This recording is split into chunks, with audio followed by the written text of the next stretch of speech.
go to cleverhood.com/waroncars. Enter coupon code CLEVERJUNE when you check out for a 15% discount on the best rain gear for biking and walking. While you're on the website, take a look at Cleverhood's new Urbanaut Trench. We think this might be their coolest product yet. The trench comes in 3 stylish patterns. Raglan cut sleeves make for ease of movement, and the hood is even designed to fit over your bike helmet. 3 layers of waterproof breathable fabric and waterproof zippers keep you and your stuff dry, and subtle reflective threading makes you visible in the dark without making you look like a gigantic traffic cone. The Urbanaut Trench is thoughtfully designed, carefully crafted, and sustainably sourced, with all of the quality we've come to expect from Cleverhood. Again, go to cleverhood.com/waroncars. Enter coupon code CLEVERJUNE when you check out. That's a 15% discount, good through the end of the month. Far too often, when somebody behaves like a butthole and cuts you off or just does something asserting their need to get where they're going over everybody else, invariably, 3 minutes later, you pull up next to them at a red light and you just look at them and shrug and say, you have 2 children in the backseat of your Mercedes Schwarzenegger tank. Was it really worth risking their lives?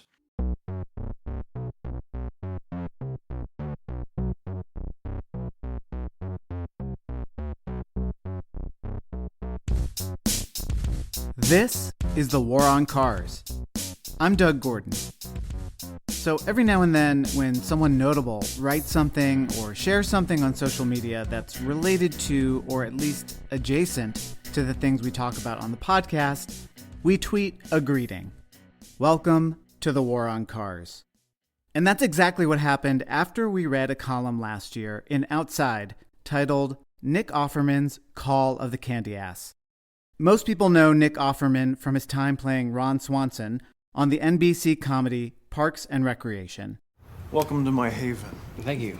You were the first non-me to set foot in this building in 10 years. Ron, none of this is up to code. Sure it is. It's up to the Swanson Code.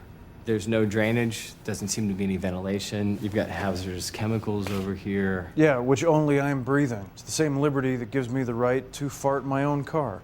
Are you going to tell a man that he can't fart in his own car? You may have also seen his more recent and highly lauded turn as Bill, a survivalist whose fears of the apocalypse come true on the HBO series The Last of Us. So what, you were a prepper or something? Survivalist. Maybe you are decent people, maybe not, doesn't matter. We're self-sufficient here. I don't need you or your friend complicating our lives. Is that clear? In the Outside column, Offerman writes about Henry David Thoreau, toughness, and the thing that got our attention, riding his bike to work in both New York and Los Angeles, and dealing with some rather hostile drivers. A lot of our listeners sent us the column with great excitement. Nick Offerman, Ron Swanson, he's one of us. That was a common theme. So we welcomed Nick Offerman to The War on Cars, at least on Twitter. Now, in this episode, we have the great privilege of actually welcoming Nick Offerman to The War on Cars. In addition to his acting, Nick Offerman runs Offerman Woodshop, a woodworking collective in LA. He's also a humorist and the author of 5 books, including one with his wife, the actress Megan Mullally, as well as the book we discuss in this interview, Where the Deer and the Antelope Play, the pastoral observations of one ignorant American who loves to walk outside. As you'll hear, it has a lot of overlap with the issues we frequently discuss here on The War on Cars. One quick note, we depend on listener support to produce the podcast. To help out, head to thewaroncars.org, click Support Us, and enlist today. Starting at just $3 per month, you'll get ad-free versions of episodes like this, as well as access to exclusive bonus content. Plus, we will send you stickers and a handwritten thank you note. Now, on behalf of my co-hosts Aaron Naparstek and Sarah Goodyear, please enjoy our interview with Nick Offerman. Nick Offerman, welcome to the war on cars. Thank you very kindly for having me. I think that we want to talk a little bit about how it is that you got here. There was a column that you wrote for Outside magazine that brought you to our attention. I mean, not that we didn't know who you are anyway. Obviously, we know you from your role on Parks and Rec as Ron Swanson. But in the Outside piece, you're actually yourself. And you talk about the experience of riding a bike, both in New York and in Los Angeles. And you talk about how you were riding from the Upper West Side to Red Hook, which is not far from where we are in Brooklyn right now.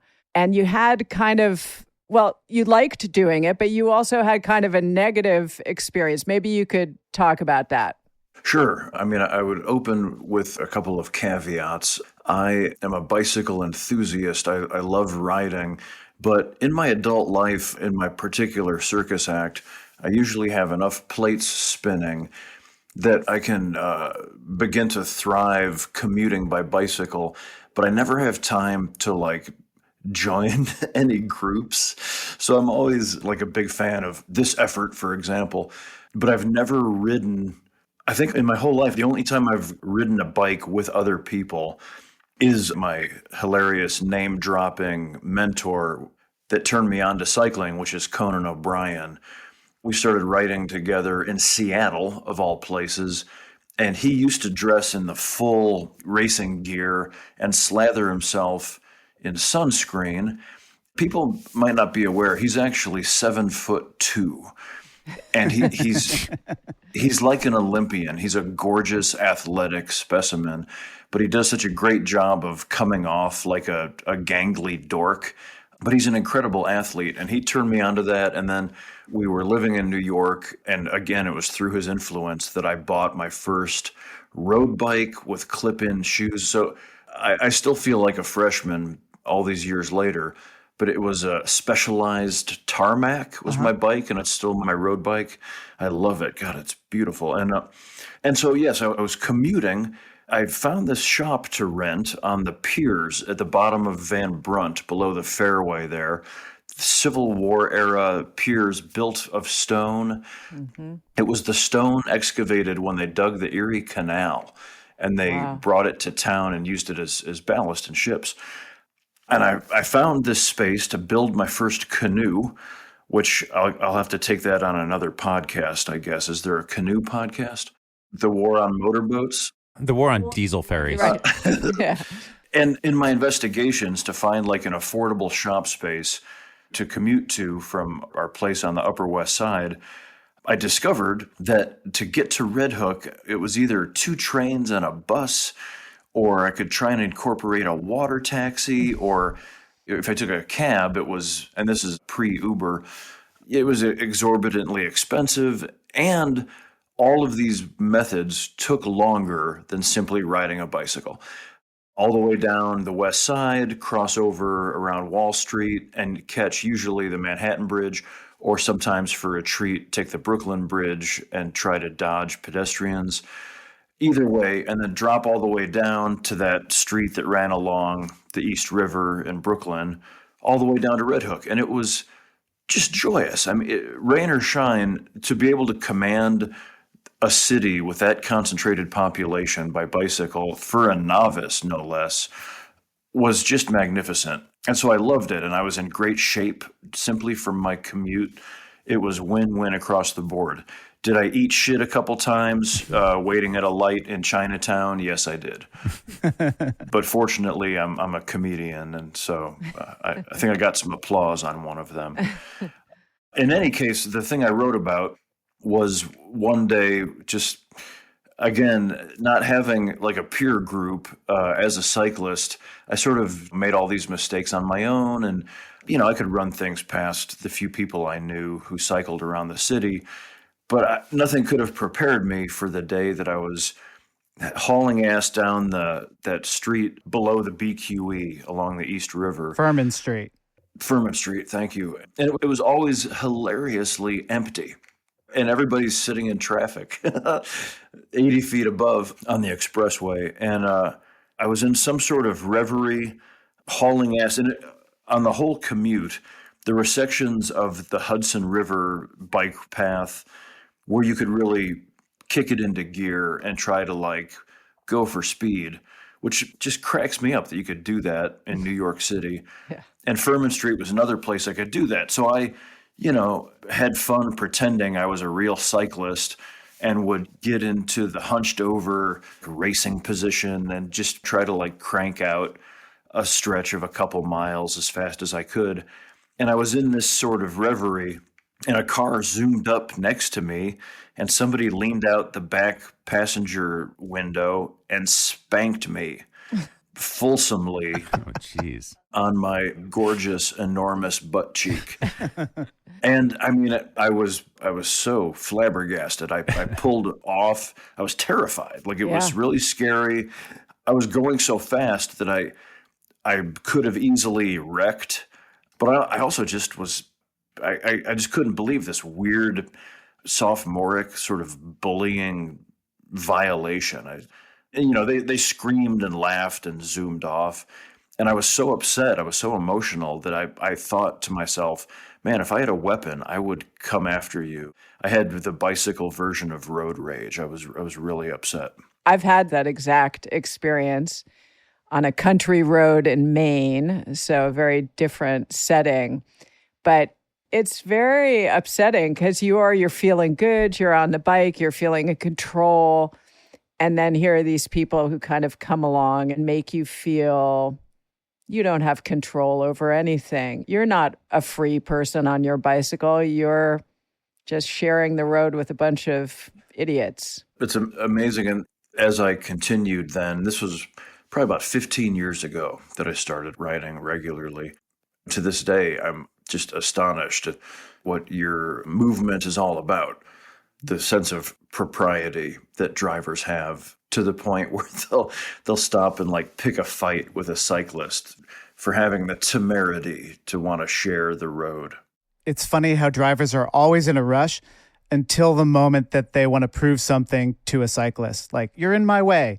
You're slowing me down. And then they stop their car, get out, and want to pick a fight with you. It's like, oh, suddenly you're not in a rush anymore. Yeah, I guess Taco Bell will still be open when you get there. Yes. I mean, I live in Los Angeles, and it happens with great regularity. My wife and I talk about it all the time, that Los Angeles traffic is famous for being oppressive and horrible. But like all things, you learn to accommodate it. So it takes 45 minutes to get 3 miles. And so you just learn to give yourself 50 minutes so that at least you're mellow while sitting amongst the Range Rovers and Bentleys. But even when you do that, whether you're in a car or on a bicycle, it seems like people have been deployed across the city to try and kill you with their vehicles, or that it's some sort of video game where between here and my wood shop, there will be 8 murderers that have been sent to kill you with impossible, unbelievable driving maneuvers. Yes, they are going to try to make a left turn across 4 lanes. And you're just like, wow, this is incredible. And so you add that to the vulnerability of being on a bicycle. And we're just amazed because far too often when somebody behaves like a butthole and cuts you off or just does something asserting their need to get where they're going over everybody else, invariably 3 minutes later, you pull up next to them at a red light and you just look at them and shrug and say, you have 2 children in the backseat of your Mercedes Schwarzenegger tank. Was it really worth risking their lives? And he rolls down his window and blows out a huge cloud of cigar smoke and says, yes, Nick, it was. Why do you continue to do it? Why do you continue to ride? I mean, you acknowledge in your book, which we all read, that you are one of the people who owns a big, large American vehicle as well. What keeps you on the bike? As we speak, I just got back to town from some months away on an acting job, and I'm swapping my Ford Expedition, which we purchased to pull our Airstream. I've decided to only rent a vehicle whenever we take the Airstream out, and so I'm shopping for an electric pickup truck. I'm liking the Rivian, but we'll see what happens. But A good friend of mine with whom I made a film in 1998 called Treasure Island, his name is Scott King. He's a really brilliant and funny man, and he wrote a little pamphlet that he never could quite get it published, but I was quite moved by it. And it was addressing ills in our society that he perceived. And one of the things he suggested 25 years ago was if we give a shit about our natural resources and about the longevity of our civilization, we should all be riding bicycles whenever possible. And he became an early adherent. He lived in Silver Lake at the time. Now he's in the south of France. But he would ride his bicycle everywhere. And he had an early bike with e-assist. And he lived in a lot of ways that really inspired me as a sort of rural dolt from Illinois, as someone who's a fan of agrarian literature and has a sensibility of how we use our natural resources and where our food comes from and what we do as a civilization to make a mess versus what we do to leave things better than we left them. So I don't know, for one of them, it serves two purposes for me. I obstinately just want to commute by bicycle whenever and wherever I can because it doesn't burn any gas. It is a wonderful way to exercise. I really enjoyed playing Ron Swanson, and it was from age 38 to 45. And my boss, Mike Schur, asked me to stay beefy, which is a wonderful thing, especially in Hollywood, to hear from your employer. Right. Yeah. Keep a few extra pounds on if you don't mind. Okay, if you insist. And so I loved being a 2-cheeseburger guy. But then as soon as it was over, reality kicked in and was like, you might want to talk to your cardiologist and knock off a few pounds. And so I did. And one of the ways that I love maintaining that is by cycling. I mean, to this day, I'm now 52. And whenever I get out on my bicycle, I feel like I'm a kid playing hooky from school. Like no matter where I'm going, if it's for work or pleasure, I just feel great. It's a dopamine hit that is exponentially greater than any other form of exercise. I'm sure there are other nerdy ways to get around that also are favorable to Mother Nature, but none of them are as convenient or available to me as bicycling. I am also struck by how bicycling it's a self-sufficient way, right? And a lot of what we associate with the kind of the stereotypes of masculinity is like, masculine men are self-sufficient. And we talk a lot on this show about masculinity and how it's kind of funny that a lot of the way that macho identity is projected through cars is actually sort of the opposite of self-sufficient, right? It's like you're dependent on all these things. And you, as an actor, have been called upon to portray and project masculinity in a lot of ways. But what's really appealing is that there's a sort of softer, more self-aware masculinity. And maybe you could talk a little bit about how masculinity is portrayed in the media and how you've become kind of an icon of masculinity and self-sufficiency, and how all of those things have kind of gotten confused in our modern world. It's interesting. Anything you do on television, like if you split firewood on TV or you change a tire, or you're a woodworker, like I can make a dining table and I've been on TV. So people then introduce me as a master woodworker. Somehow the visibility of things just explodes exponentially. And so it has taken me by surprise to be considered particularly masculine. I mean, I get it. I own a mirror and I understand what I look like and what I sound like, but I also am a fruity, squirrely goofball like most people are inside. And we're taught by, the parts of our lives that are brutal to sort of hide that and to kill that if possible, if you want to be a proper capitalist. So when it comes to vehicles, when it comes to modern life, I mean, the sense of modern masculinity I find really funny and kind of sad. I feel like It's an old-fashioned sensibility that's completely fear-based. Whether you're hiding in a big, loud truck or you're brandishing your tough firearms or other weaponry, all of these are sort of shells. They're carapaces behind which we're able to cower because we're afraid of something, of, people of color, or having feelings that my dad will see and he'll take me out behind the woodshed, or whatever the vulnerabilities are. We hide them behind this sense of masculinity of like, I'm tough, I will run you over with my vehicle, I'm protected behind my fence. And what true courage requires, I think, is being open to the possibilities of change and learning and growth, which should be required of all of us. If we're human beings, it means we come as a faulty package, like we're born with fallibility, and it never goes away. Like nobody is ever done perfecting themselves. I think that if we have an awareness of our foibles and we work towards improving those, that to me requires much more courage and character than if you just build armor around yourself, which allows you to be an asshole.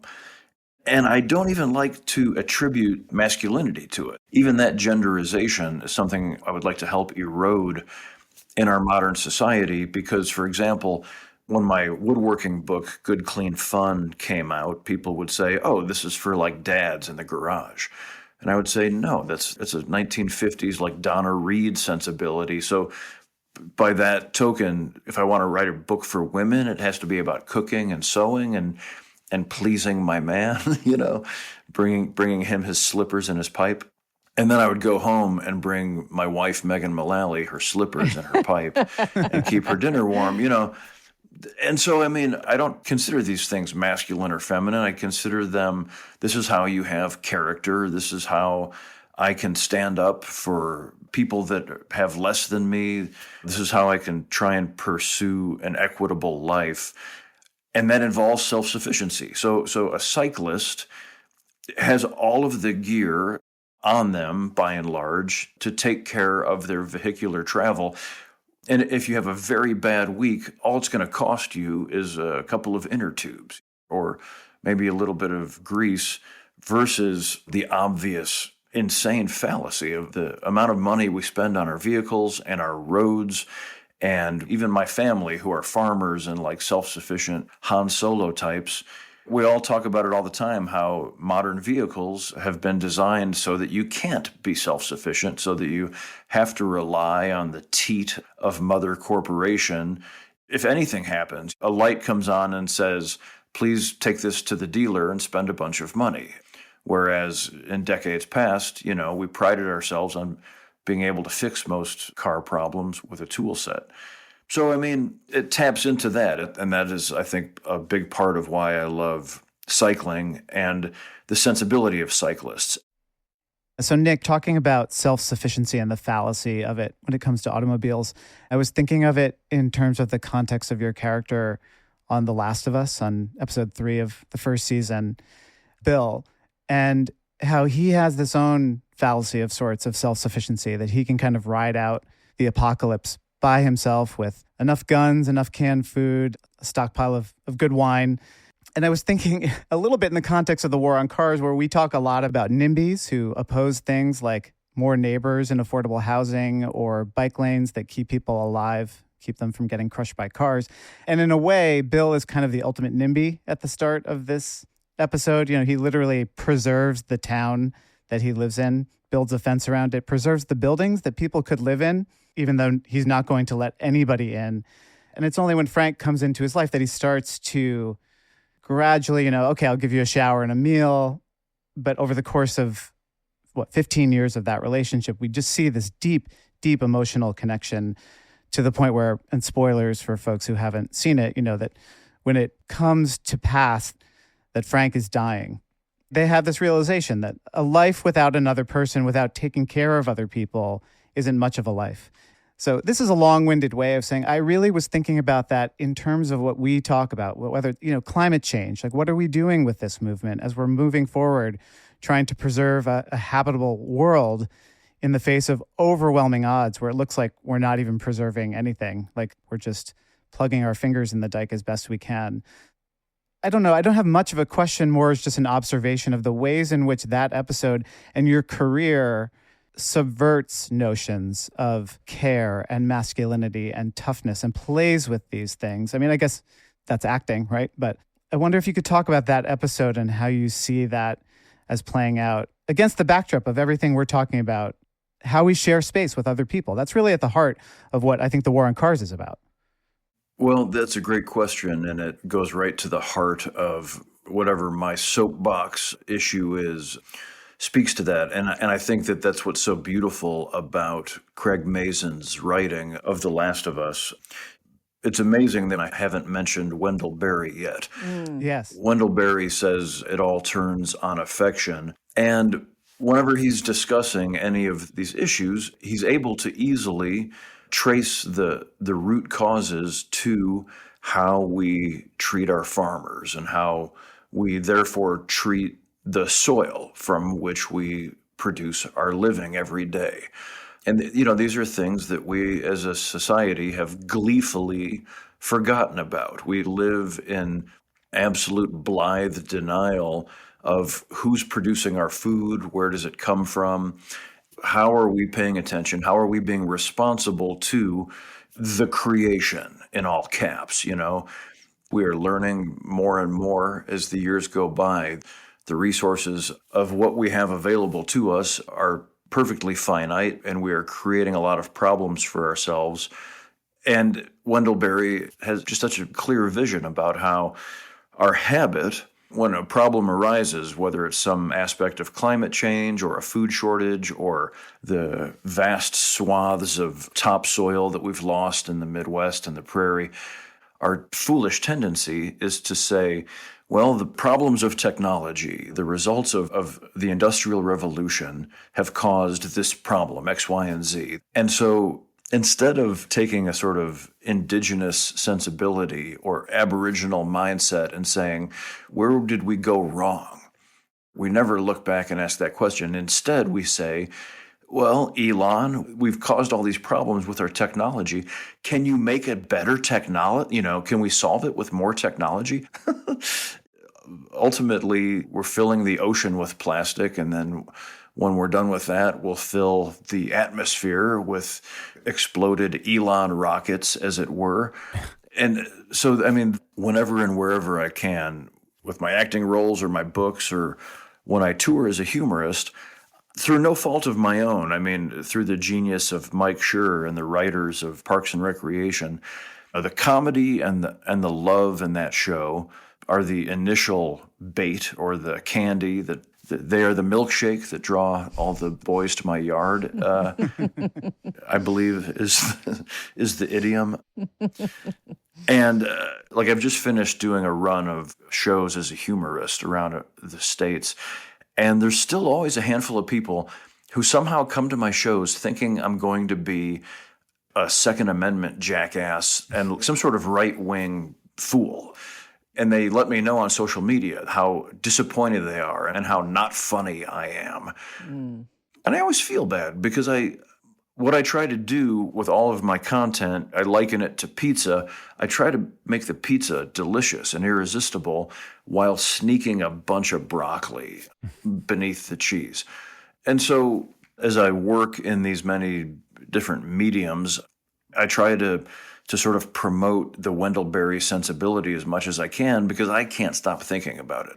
Once I read Michael Pollan's books, which were very much inspired by Wendell Berry, The Omnivore's Dilemma, talking about who produces our food and how and to what detriments to the ecosystem, to the food itself. Our food is so much less nutritious. The animals and eggs and dairy and seafood, all of these systems are suffering horribly because of capitalism so that somebody can make a buck. And our economy, our food system hurts everything. And once you realize that and you think, oh gosh, you're right. I have no idea where this carrot, this egg, this scallop, etc., where all of this came from.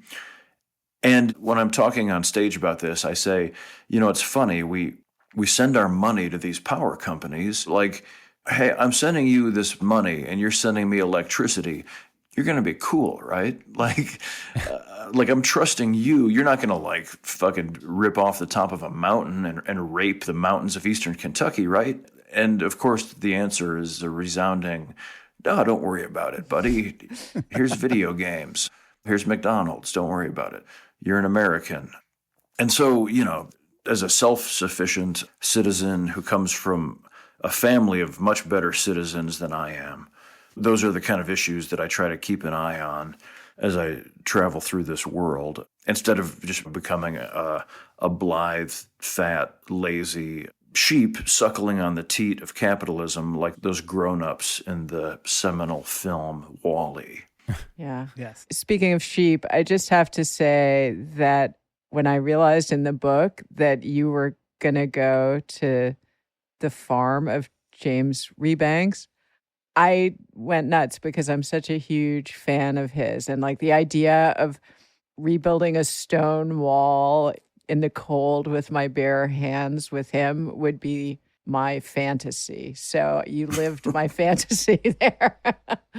That sounds like an amazing trip. Maybe you could just talk a little bit about what it was like to hang with somebody who kind of lives by these principles. It's funny. He makes fun of me because that's my Disneyland, is to get to go to a farm and be of use to the farm. And I had just arrived at his farm. We had become friends over Twitter, of all places. And we hit it off so powerfully that I made it all the way to his farm in the northwest corner of England. And he said, do you want to mend a stacked stone wall? And I said, absolutely. And we went bounding across this pasture. We ran to this wall. The sheep, when they have decided that they've finished with a certain area of pasture, will pick out the weakest spot in a stone wall, and they'll just start kicking it with their forelegs until they've knocked it over and they can jump over into the next pasture. And that's what we're fixing. And the stones had sharp edges and they were heavy. And I just immediately took stock of the situation and said, okay, this is uncomfortable. Like, it's cold and wet, and we're not wearing gloves. Like in America, I do a lot of labor of all sorts, and I've learned, in my life to say, okay, I'm going to be swinging a sledgehammer or using a shovel or a post hole digger. That's a blister job, so I'll grab some gloves. And what's the temperature? Do I need sunscreen, et cetera? And there was just this incredible resilience of, all right, there's work to do. Let's go do it. And I said to him, eventually, I'm amazed that we did that without gloves. And I was uncomfortable. My hands were cold, but only somewhat. Like, it was far from being dangerous. That was one of my favorite things about it. And it tapped into the way he and his family run their whole farm. And frankly, to the side of Europe that I generally admire, you can tell that they've been dealing with these issues a lot longer than we have. And it's immediately apparent by how much smaller their refuse cans are, for example. Or where we have 2 or 3 types of trash cans, they have 5, because they have much less real estate and many more people per acre. And so when they're dealing with the utilities and with natural resources and with public transit, all of these issues that are near and dear to this podcast, I love to see the way Europeans deal with them, partly because they're made to. I mean, us dipshits here in this country are those same Europeans who just showed up and were like, the trees are without limit. Let's consume them all, for 200 years. And then we said, oh, shit, our math was incorrect. Now what? Well, let's try and get to Mars. Again, Wendell Berry always talks about the disease of thinking, whether it's your marriage or your farm or your town. We have this idea in America that we can use things up, and if it goes sour or we exhaust the resource, we just move. It's all connected, I have a lot of friends in Los Angeles that didn't grow up in the country who get a flat tire and think, oh shit, I have to throw away my car and get a new car because this one's broken. I was really happy to see Aldo Leopold's book, A Sand County Almanac, referenced in your book, because it's something that I read in high school. And I think at the time that I read it, I didn't really get it. But there's a scene in your book where you become friends with Wendell Berry and his family. And if I'm remembering it correctly, Wendell refers you to Aldo Leopold. He's like, you got to read Leopold. And A Sand County Almanac and Leopold's work fundamentally talks about the idea of a land ethic.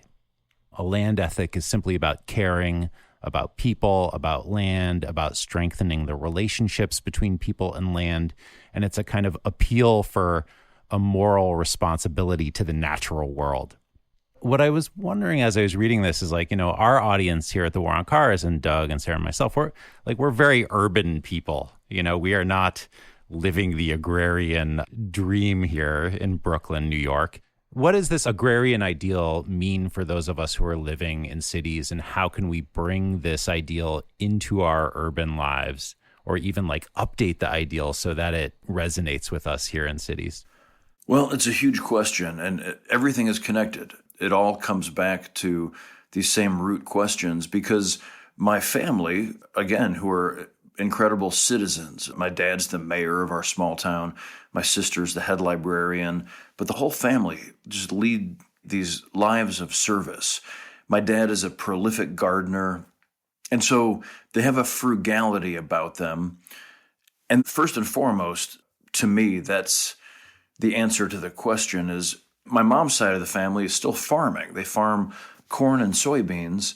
They're farming for Cargill seeds, basically. And so they're creating raw materials as part of our industrial food system. But the thing is, even in our little town, the agrarian sensibility, even on most farms, is gone. We're all complicit. You can be in Brooklyn, or you can be living out 20 miles outside of New Paltz, and you're still tapped into all the same systems. You still have to go to the Target to get the retail items that you need. You're still dependent on the same utilities. And so it's incumbent on all of us in the cities and out of the cities, first and foremost, to understand where your food is coming from. And to my way of thinking, the most important thing to do is to legislate against this, to create localized food systems so that cities are supported by their local agriculture. I'm not super optimistic about our ability to take these sort of backward steps, because it would entail, if you live in New York and it's February, you shouldn't have fresh blueberries. Mother Nature doesn't work that way. You can have them because they're grown in Peru and they're flown in, but that's immediately the problems are apparent. And that can just be extrapolated across pretty much everything we consume. And so by all means, be very familiar with your farmer's market, but go beyond that, because that's a tiny Band-Aid to our country's agricultural problem. What we need to do is have a healthy metabolism between our local agriculture and our urban areas that doesn't require a booth to be set up once a week.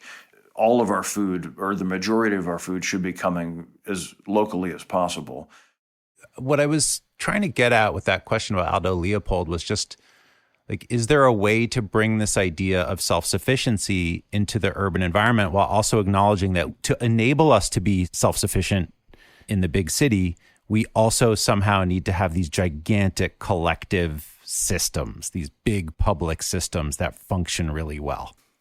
I mean, yes, exactly. And it's, I'm very grateful to be a cheerleader for this subject matter, and I have a passionate interest in it. But I mean, that question makes my mind explode. It's like okay, forget it then. That's our problem, Nick. It's asking. Well, I mean, it's all of our problem. But you're right. I mean, we collectively have to decide to enact these solutions as a people. I mean, the disease that we have in America is that we have been afforded so many freedoms, and that has fomented so much progress. But at the same time, we've become inured then to the understanding that we need to also give a shit about our neighbors. We've been sold a bill of goods that we all deserve to build a fence and live inside a Mercedes. What is with those military-looking SUVs? I don't get those.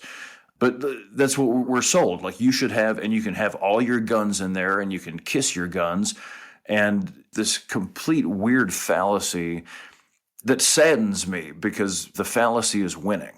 People are saying, I'll be goddamned if you're going to take away my idiot stick or my oversized giant pickup truck or my 38 pairs of running shoes. We've been sold that we all deserve to be yacht-owning assholes, and that is going in the wrong direction from solving these issues.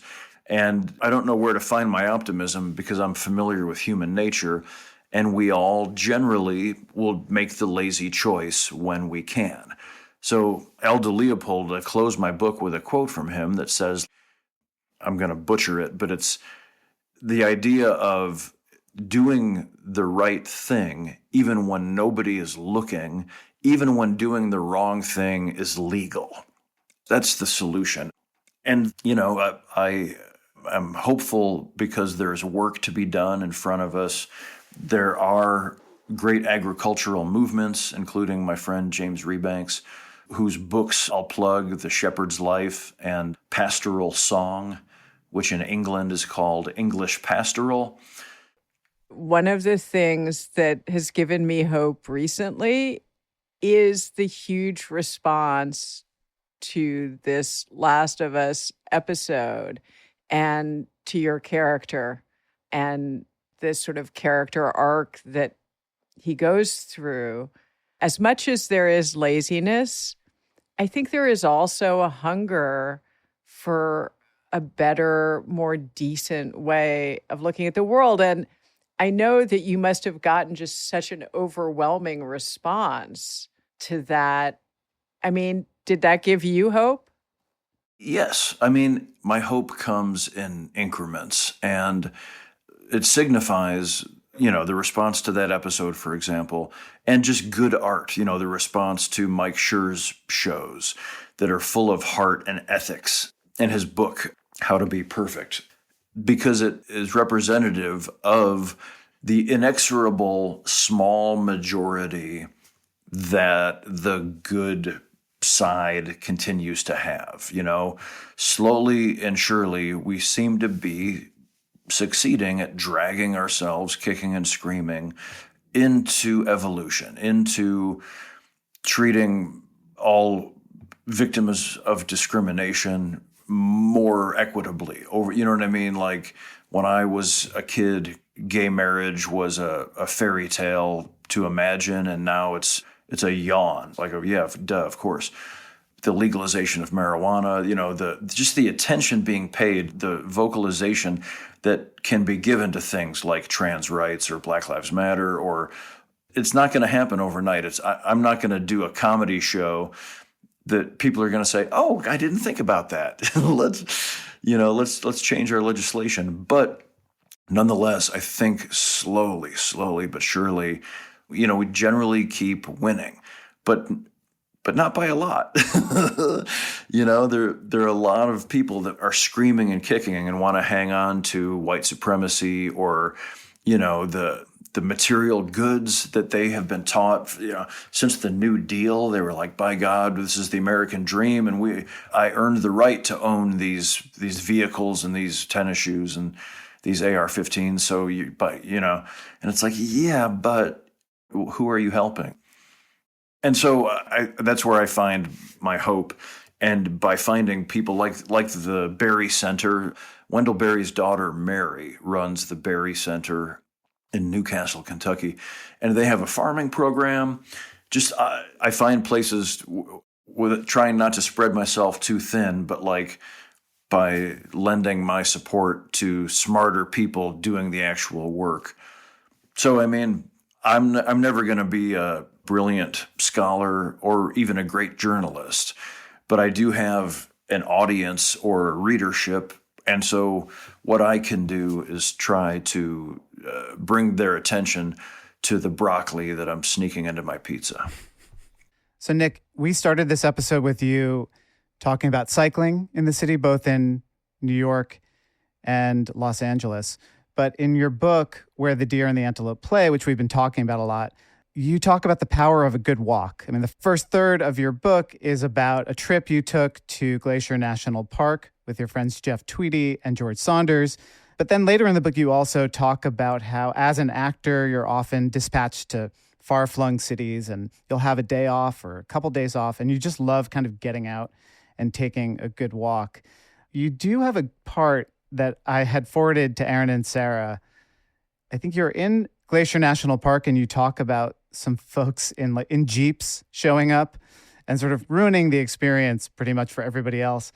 And you talk a little bit about these folks who tune their cars, trucks, or motorcycles to growl, roar, or vroom in a way louder than is necessary. And what really got, I think, Aaron's attention was the line, "To further pollute the public airspace that we all share in that manner is to be a bad citizen.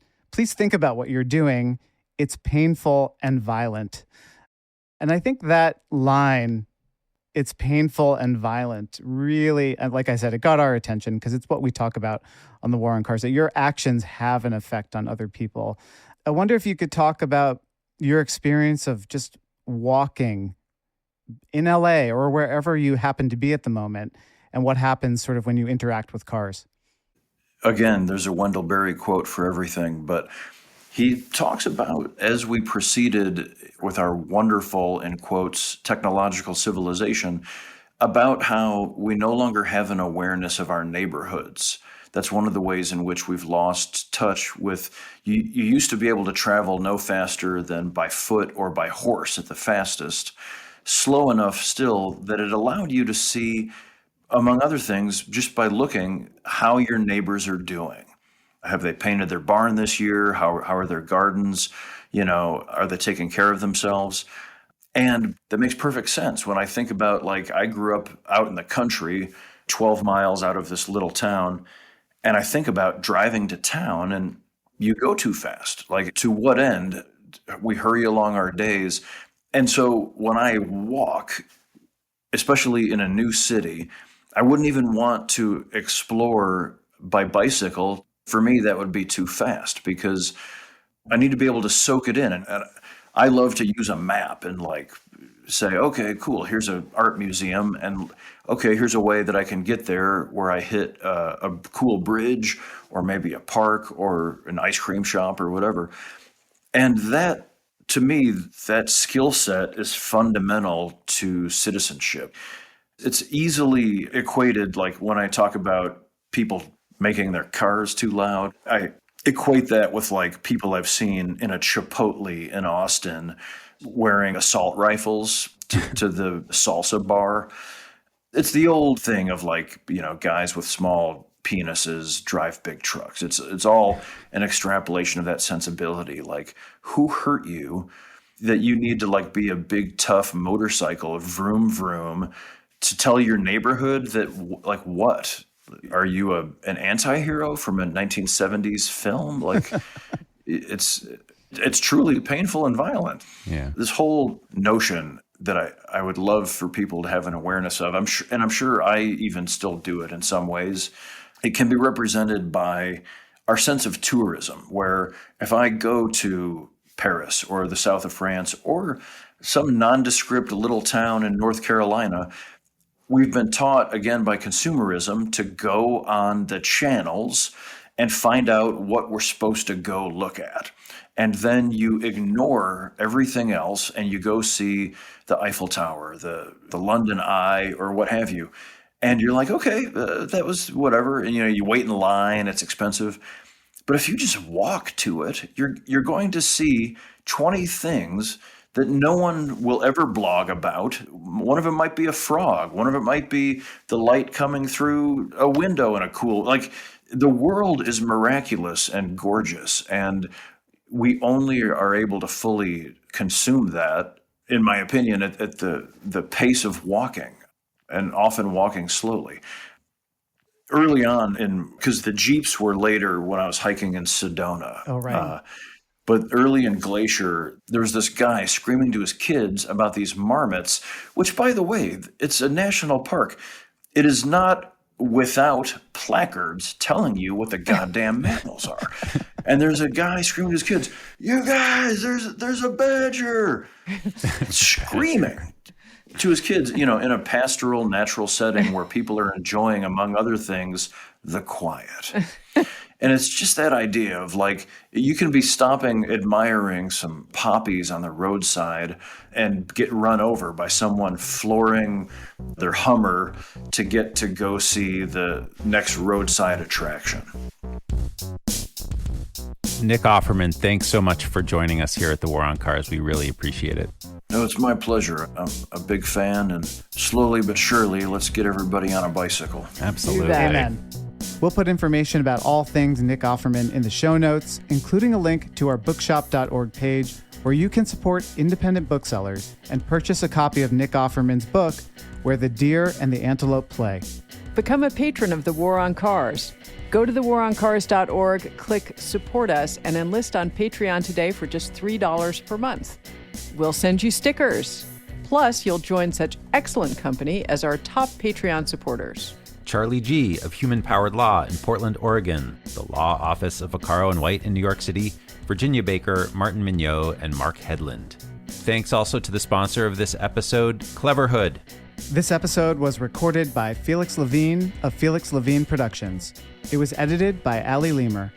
Our theme music is by Nathaniel Goodyear. I'm Doug Gordon. I'm Aaron Napperstack. I'm Sarah Goodyear, and this is the War on Cars.